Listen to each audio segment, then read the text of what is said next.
História da literatura pretensiosa. Eu sou Carlos Henrique Carneiro e vamos falar sobre nosso antepassado Neandertal.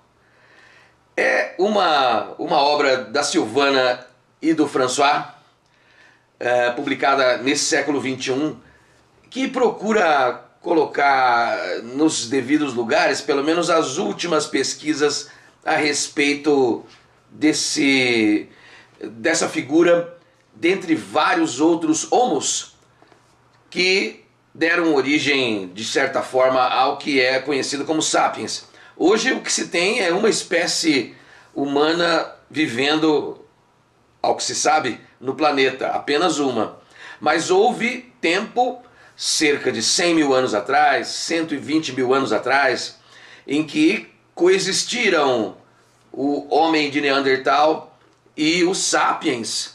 Neandertal, muito mais conhecido como aquele que habitou o continente europeu, e os sapiens, que saiu da África e rumou até o Oriente Próximo e depois então encontrou-se com o homem de Neandertal no continente europeu. Essa sequência que você costuma ver sobre evolução humana, um macaquinho com algo parecido com um chimpanzé, e depois dele vem uma figura um pouco maior, e aí vai crescendo em tamanho até chegar nos sapiens. Isso é bastante engraçado, bizarro, ridículo. Tão ridículo quanto dizer que o homem veio do macaco. Pior do que isso é dizer que Charles Darwin, no século XIX, afirmou isso. Não! O homem não veio do macaco. Isso não é verdade. O que temos hoje sabido é que esses primatas que estão em nossa volta, macacos, orangotangos, chimpanzés, micos, etc., eles descendem de um mesmo tronco, que já não mais existe. É dito no livro que pesquisas feitas com radioisótopos nos ossos de Neandertais dão conta de que ele era carnívoro e caçador.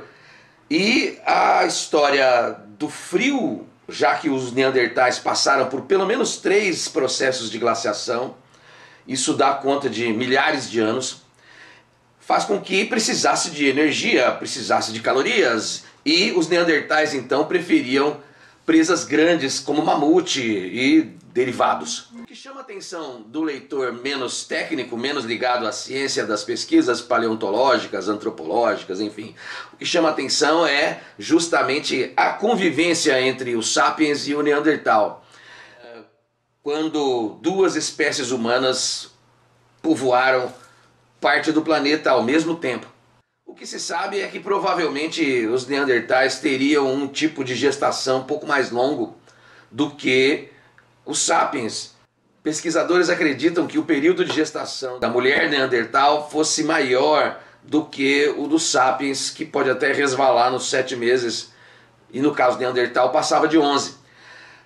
Mais do que isso, a questão da modificação da natureza e do cenário. Os sapiens foi se adaptando a vários tipos de clima ao longo de centenas e centenas e centenas e centenas de anos, desde que saiu da África e teria ido até o Oriente, depois voltado à Europa.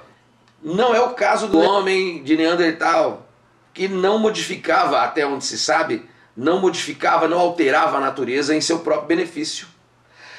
O homem de Neandertal viveu muito mais do que os sapiens até hoje. Veja os dados aqui. Ele acaba sendo extinto num prazo muito curto, e isso tem causado um certo espanto, inquietação, dúvida, e teorias já foram criadas desde que se descobriram os fósseis, e isso passou a ser estudado.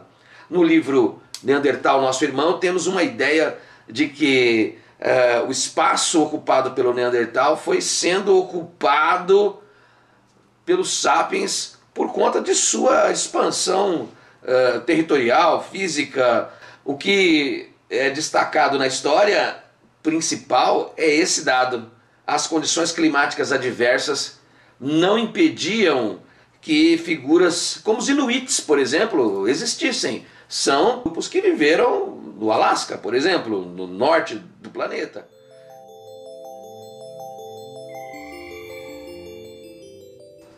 Aqui está registrado que nas regiões da Sibéria e da Mongólia, sapiens e neandertais trocaram genes. Há a possibilidade de que essa extinção do homem de Neandertal tenha se ligado às variações climáticas que o sapiens suportava mais do que o homem de Neandertal. Mais do que isso, o Homo sapiens veio modificando a natureza ao seu redor, lidando com criações e, comparado com o homem de Neandertal, foi muito menos nômade. Então, o homem de Neandertal não modificava a natureza, ele saía dela acompanhando manadas de mamutes e de outros seres, encontrava nesse tipo de circuito outros clãs neandertais e havia trocas culturais, mas não o suficiente para modificar o cenário, para fazer construções como se conheceu com os sapiens no quesito agricultura, por exemplo, né, que é um artifício ligado aos sapiens mais do que o homem de Neandertal.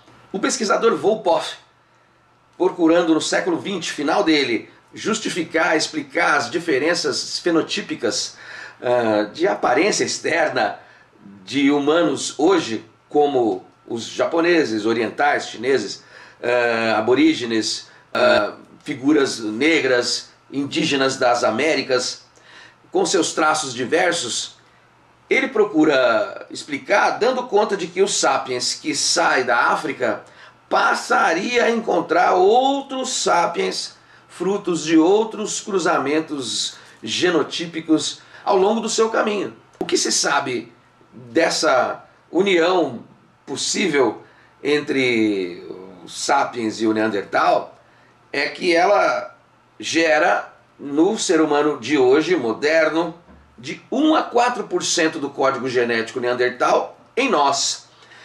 Porque só era possível uma relação, uma troca genética entre os sapiens homem e Neandertal fêmea, mulher, do que o contrário. Não uma relação entre o homem Neandertal e uma mulher sapiens.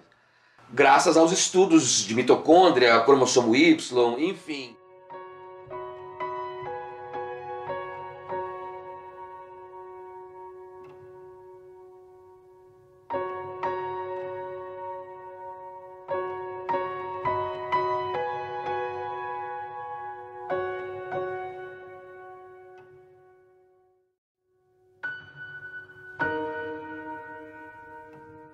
Vale a pena ler o que está aqui e tornar isso que estou dizendo um tanto mais claro.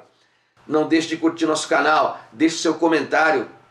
Vamos estudar. Valorização da ciência, é isso.